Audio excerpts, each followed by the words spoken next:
Teatro Caos segue com a segunda temporada da série de videoaulas Falando de Teatro com o Caos. São 6 episódios que terão como tema o teatro latino-americano. As aulas são apresentadas pelo ator, professor e doutor em literatura brasileira Evandro Neto. O programa é destinado a alunos do ensino médio interessados em teatro no geral. O episódio de hoje, o último da série, será sobre o teatro no Chile.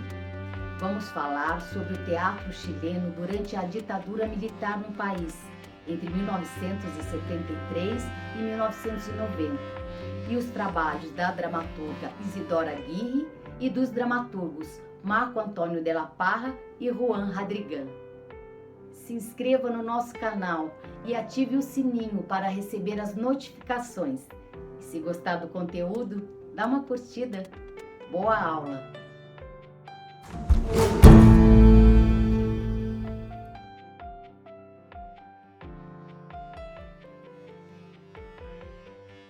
Olá pessoal, tudo bem? Voltamos então com o nosso Falando de Teatro com o Caos.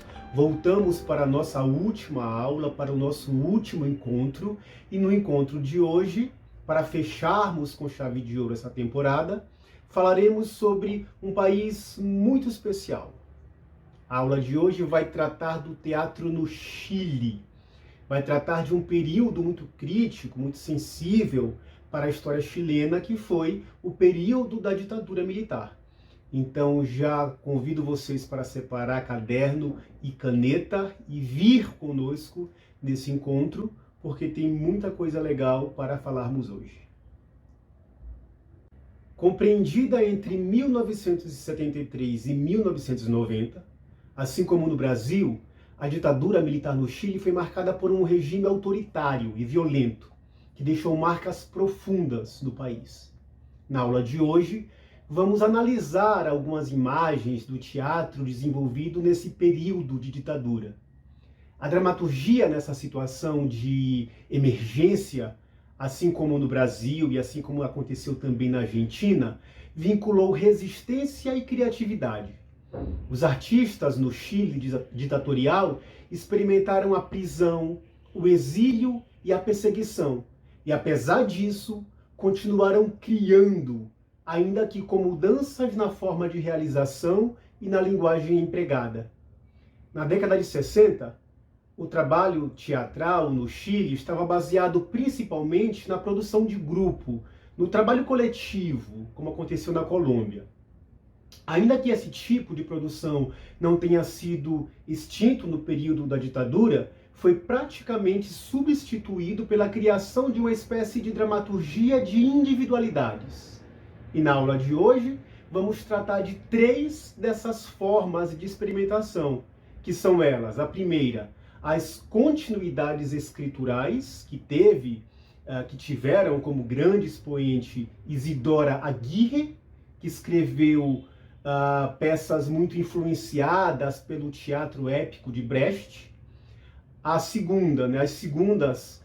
segundo modelo, que são as peças psicológicas com formato social, Marco Antônio de la Parra, que era um psiquiatra e dramaturgo, foi quem mais se destacou nessa forma de trabalho. E por último, as linhas de continuidade histórica da criação popular. E um expoente desse tipo de trabalho foi o trabalhador tipógrafo Juan Hadrigan.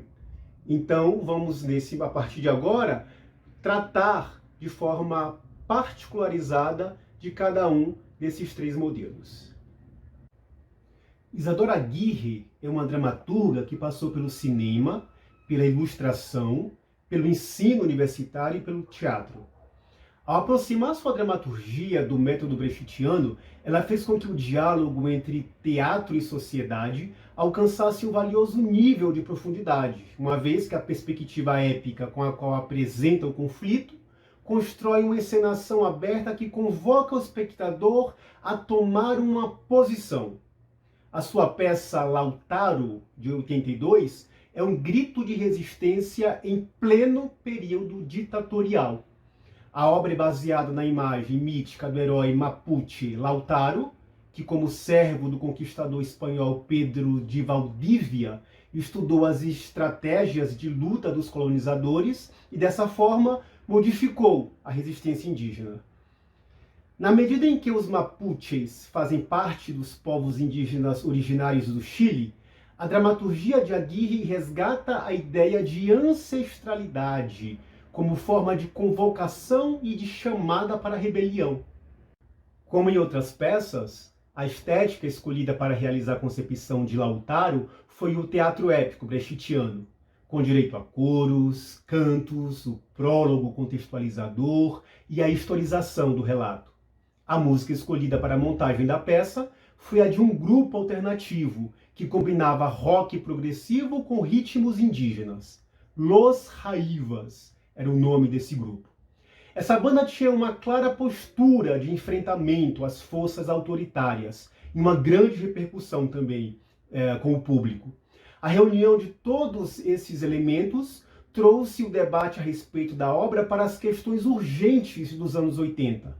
Nesse sentido, é muito importante observar que em 1982 o Chile começou a experimentar as primeiras manifestações massivas contra o regime autoritário. A peça é dividida em duas partes. A primeira parte já estabelece uma relação entre passado e presente por meio da relação amorosa entre Lautaro e a sua mulher, Guacolda.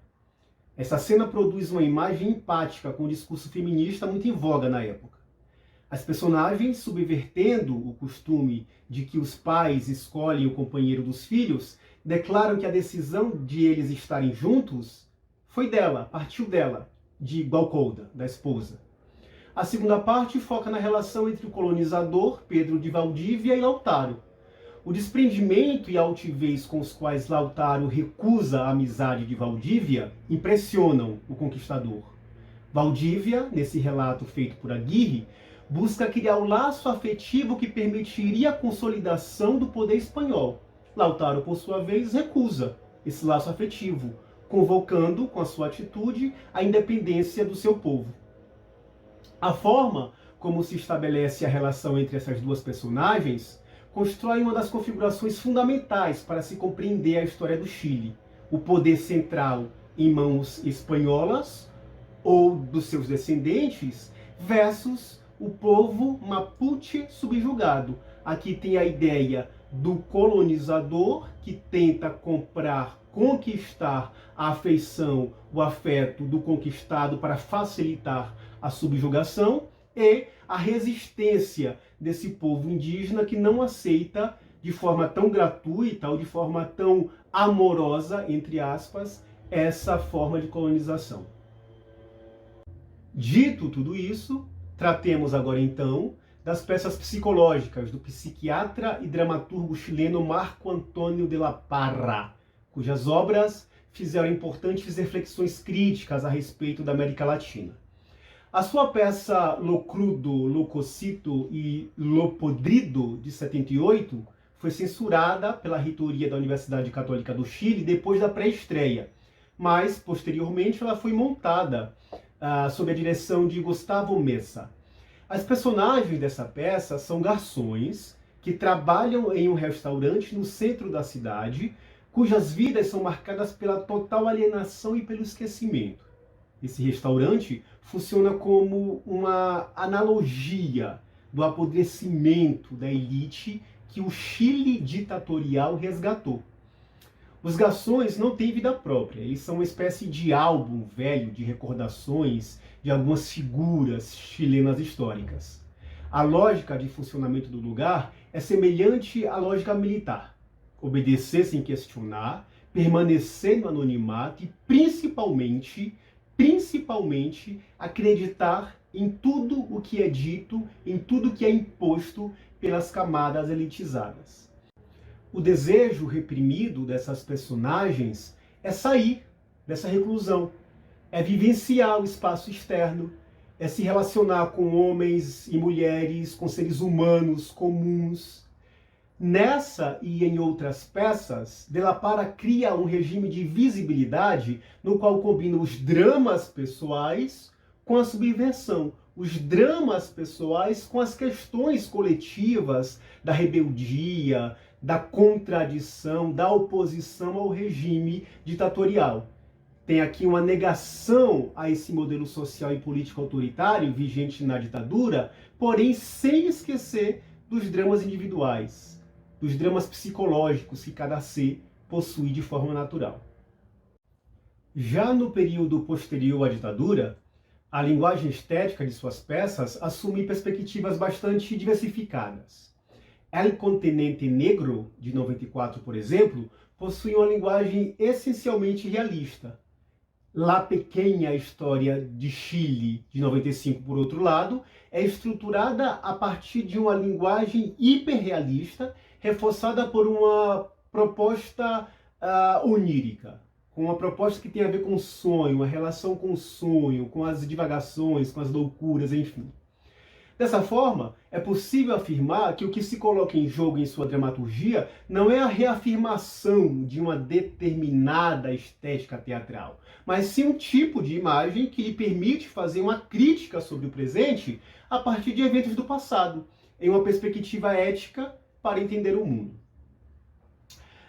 Por fim, agora já podemos falar sobre a produção de Juan Hadrigan, que foi o tipógrafo que provocou uma mudança cênica ao levar para o palco os excluídos de todos os discursos, ao colocar no centro da problemática a questão da dignidade do indivíduo marginalizado. Na dramaturgia de Hadrigan, não são os trabalhadores, não são os estudantes dos anos 60, tampouco as classes favorecidas que têm a palavra. Agora, quem pode falar, quem deve falar, são aqueles que a história esqueceu. São aqueles alijados, excluídos, desprezados pela história. A sua dramaturgia se situa em um espaço de marginalidade. Coloca no palco os despossuídos, com a sua variante linguística, suas formas corporais e afetivas de se relacionar com o outro. Mas não há aqui a forma caricata, a forma estereotipada de representação. Ao contrário, essas personagens não são somente boas, somente puras. Elas estão cheias de contradições. Não podemos deixar de ver nessa forma de representação o sintoma de uma sociedade doente, marcada pelo individualismo e pelo autoritarismo. A obra de Hadrigan, nesse sentido, fala sobre perdas. É a perda da democracia, é a perda da esperança, do poder ser, do poder participar do debate democrático, do poder fazer arte, se expressar de forma artística, de maneira coletiva e democrática, acessível a todos.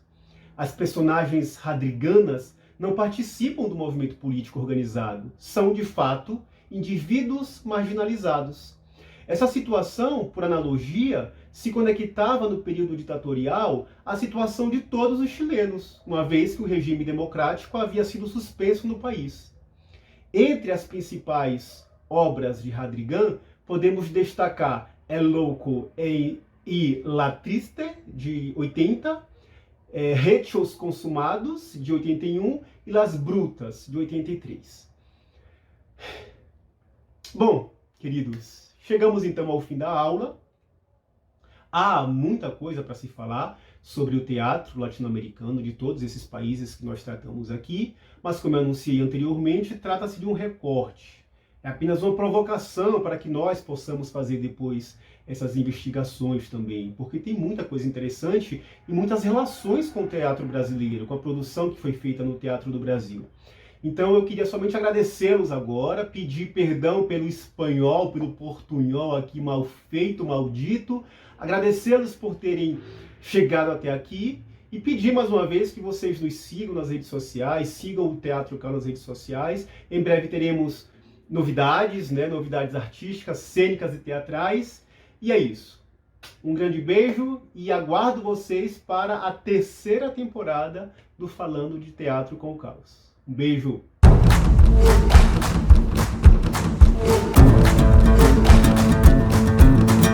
Oh,